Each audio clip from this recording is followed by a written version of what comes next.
In the grand theater of American politics, we're drawn to the booming voices, the larger-than-life personalities who command the stage.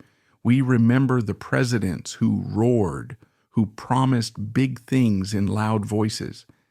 And then there was Calvin Coolidge, famously silent, notoriously frugal, a man who seemed to be carved from the granite of his native Vermont. He was the quiet at the center of the Roaring Twenties.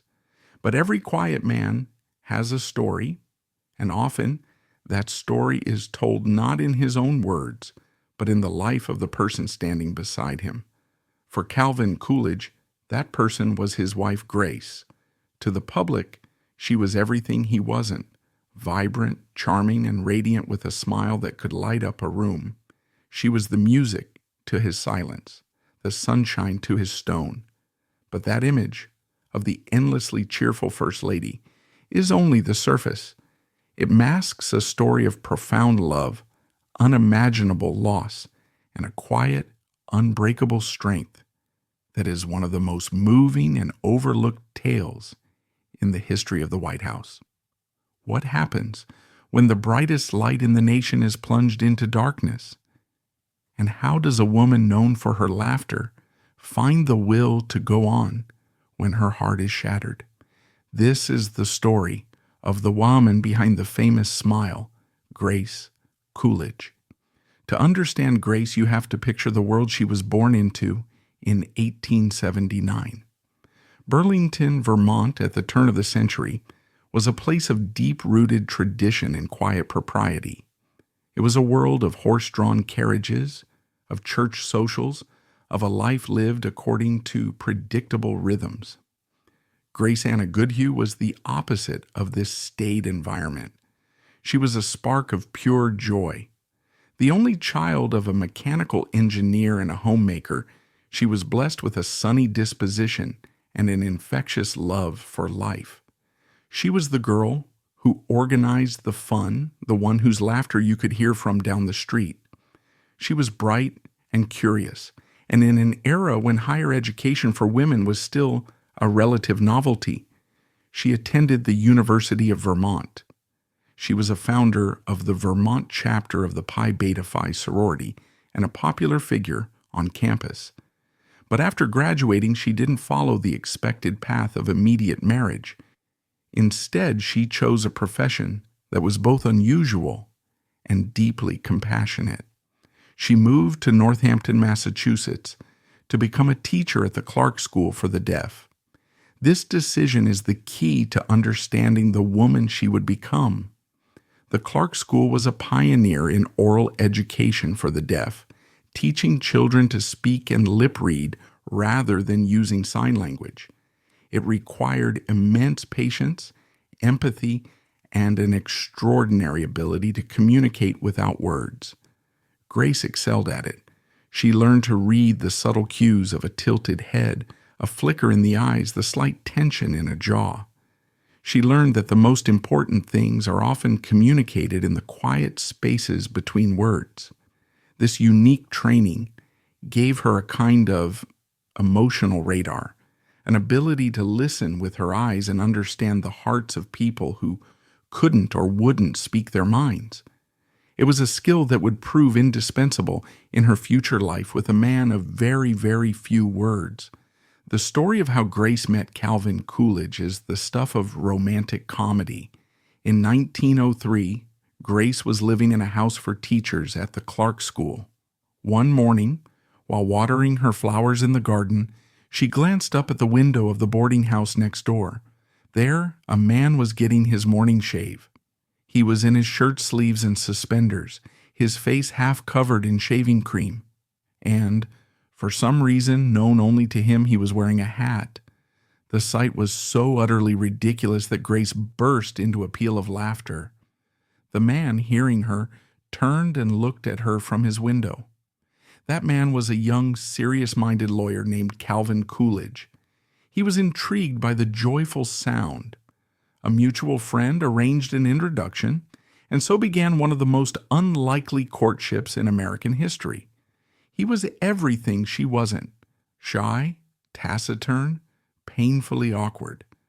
She was everything he wasn't: outgoing, effervescent, and socially graceful. He would sit for long stretches in her parlor, saying almost nothing at all. Lesser women might have been bored or frustrated, but Grace, the teacher of the deaf, knew how to listen to silence. She saw beneath his awkward exterior to the man of integrity, ambition, and dry wit that lay within. He was utterly smitten. He later wrote of her, "I have never been able to understand what she saw in me." When he proposed, it was with his typical lack of fanfare. He simply said, "I am going to be married to you." Grace, with her characteristic wit, later remarked, "I had no idea I was going to be, but I was." They were married in 1905 at her parents' home in Vermont. Calvin's own father, who adored Grace, gave them a piece of simple, heartfelt advice: treat her right. It was a promise Calvin Coolidge would spend the rest of his life keeping. Their life together began in a modest duplex in Northampton. It was a true partnership. As Calvin's political career began its slow, steady climb, from mayor of Northampton to state senator to lieutenant governor, and finally governor of Massachusetts, Grace was the anchor of their home.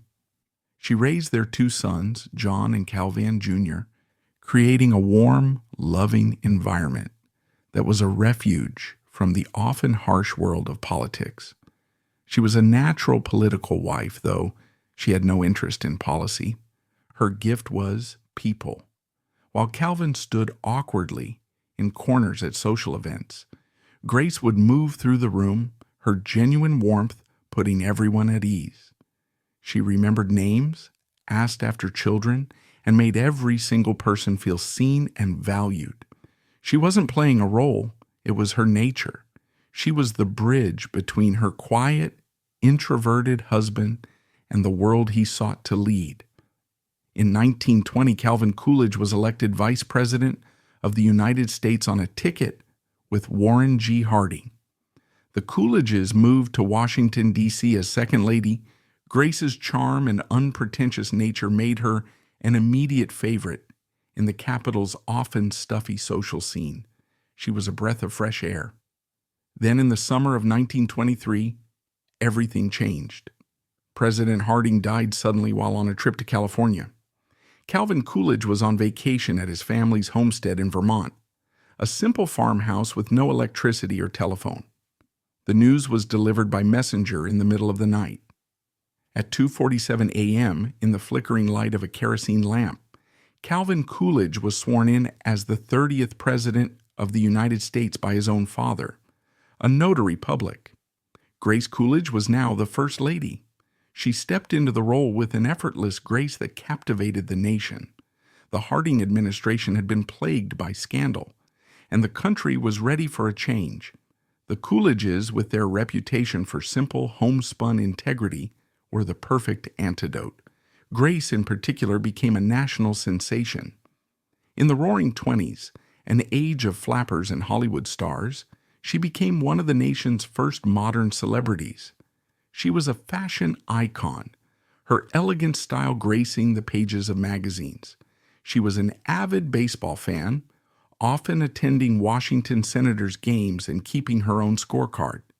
She was famous for her love of animals, and the Coolidge White House became home to a menagerie that included dogs, cats, canaries, and most famously a pet raccoon named Rebecca, who would often be seen perched on the First Lady's shoulder or being walked on a leash on the White House lawn. Rebecca became a national celebrity in her own right, a symbol of the playful, unconventional spirit Grace brought to the formal executive mansion. The public adored her. They loved her for her warmth, her smile, her obvious devotion to her family. The first year of the Coolidge presidency was a happy, optimistic time. The family seemed to represent a kind of American ideal, hard-working, humble, and blessed with good fortune. But just as the Coolidges were hitting their stride, a cruel and random twist of fate would bring their happy world crashing down, plunging the first family into a private darkness from which they would never fully emerge. The summer of 1924 was a busy one. President Coolidge was expected to be officially nominated for a full term in his own right. The family's two sons, 18-year-old John and 16-year-old Calvin Jr., were home from school. On June 30th, Calvin Jr., a vibrant, athletic boy who shared his mother's sunny disposition, decided to play a game of tennis with his brother on the White House courts. He made a common mistake for a teenager. He didn't wear any socks with his tennis shoes. During the game, he developed a small blister on the third toe of his right foot. It seemed like nothing, a minor annoyance. But in the days that followed, the toe became painful. A doctor was called. The diagnosis was devastating: blood poisoning. A tiny break in the skin from the blister had allowed a virulent streptococcus infection to enter his bloodstream. Today, a course of penicillin would have cured it in a matter of days. But this was 1924, a decade before the discovery of antibiotics. The doctors were helpless. The infection raged through the young boy's body. The president and first lady kept a frantic, round-the-clock vigil by their son's bedside at Walter Reed Hospital. The most powerful man in the world could do nothing but watch as his child's life slipped away. He summoned the nation's top medical experts, but they could offer no hope. On the evening of July 7th, just 1 week after that fateful tennis match, Calvin Jr. died. His last words were reportedly a whisper to his father, "You lose?" The nation was stunned. A wave of grief and sympathy swept the country.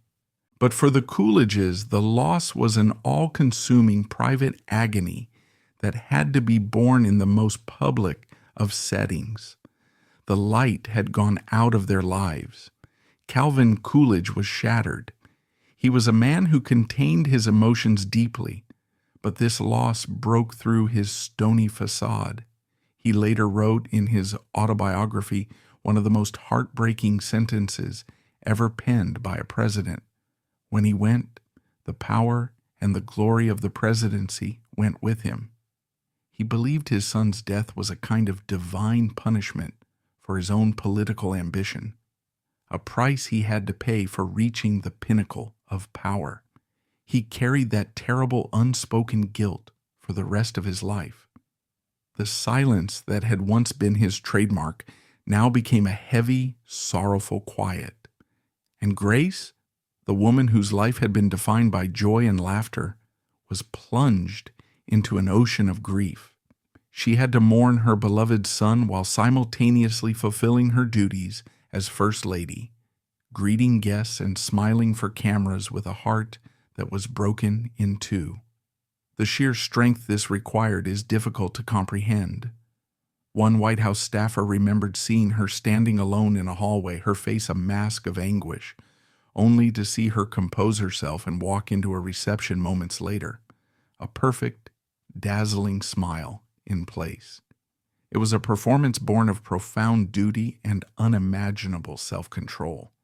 She wore black for a full year, a constant public symbol of her private sorrow. The vibrant, joyful parties that had marked her first year in the White House became muted, somber affairs. But she never stopped. In the crushing silence that now filled their private lives, she found a way to channel her grief into service. She poured her energy into causes that mattered to her, almost as if keeping busy was the only way to keep the darkness at bay. She redoubled her advocacy for the deaf. She worked tirelessly for the Red Cross, and in a particularly poignant act, she turned the White House Easter egg roll, which had been canceled, into a massive public event, finding a special joy in seeing the White House grounds filled with the laughter of other people's children. She found solace in quiet companionship, particularly with her beloved white collie, Rob Roy. The dog became her constant shadow, a living creature to whom she could show affection without words, and whose simple, loyal presence was a comfort when human interaction felt too demanding. It was as if she was determined to give the world the joy she could no longer feel herself. This period of her life is a profound testament to the human spirit's capacity for resilience. She was a living embodiment of the word that was her name, grace. Grace Coolidge doesn't have controversies in the way we think of them today. There were no political scandals, no public missteps, but there is a historical debate, a quiet one, that centers on the very nature of her personality. And it's a fascinating one. Was the famous charm and cheerfulness of Grace Coolidge entirely natural, or was it, especially after her son's death, a kind of performance? Was it a mask she wore to survive the demands of public life and to shield her own private sorrow? There's a compelling case that her social grace was a significant, if unstated, political asset. Calvin Coolidge's presidency, which oversaw a period of great prosperity, was incredibly popular. Much of that popularity, it can be argued, was due to Grace. She humanized her famously silent husband. Her warmth made his administration feel accessible and friendly, even when the man himself was distant. Think about it. While Calvin was saving string and vetoing bills, Grace was charming diplomats, posing for pictures with her raccoon and creating a public image of a friendly, down-to-earth White House. She was the administration's soft power, the ultimate ambassador of goodwill. This is where her unique background becomes so important. At state dinners, where President Coolidge might sit for an entire meal saying barely a word, guests could have felt awkward or ignored. But Grace, using the lip-reading skills she had perfected at the Clark School, could follow conversations from clear across the enormous table. She would then gently steer the discussion at her end, drawing people out, filling the silences, and ensuring that no one ever left a White House dinner feeling slighted. It was an extraordinary, invisible skill. She was, in modern terms, the ultimate communications director. This interpretation doesn't diminish her, it deepens her. It suggests that she was not just a naturally charming person, but a savvy and intelligent woman who understood the power of public perception.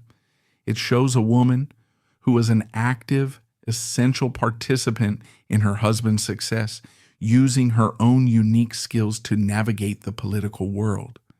But the other side of this is the profound personal cost, the constant pressure to be Grace. The sunny, smiling First Lady, while privately grieving, must have been an immense burden.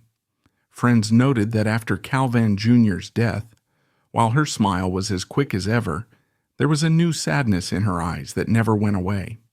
There's a revealing quote from a White House staffer who said she entertained more people than any other First Lady, and she did it with a smile on her face and a breaking heart. This highlights the central contradiction of her life.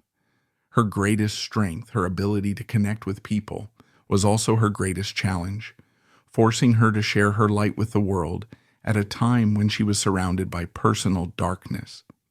Her story, then, becomes a complex and poignant exploration of the difference between public persona and private reality, and the quiet heroism of a smile. When Calvin Coolidge famously announced in 1927 that he did not choose to run for president in 1928, Grace was overjoyed. The presidency had given them fame and power, but it had taken from them something far more precious. Leaving the White House was a release. They retired to their old home in Northampton, to a life of quiet privacy that they both craved. Calvin passed away in 1933, and Grace would outlive him by more than 2 decades, passing away in 1957 at the age of 78. So, what is the lasting significance of Grace Coolidge? She holds a unique place in the history of First Ladies.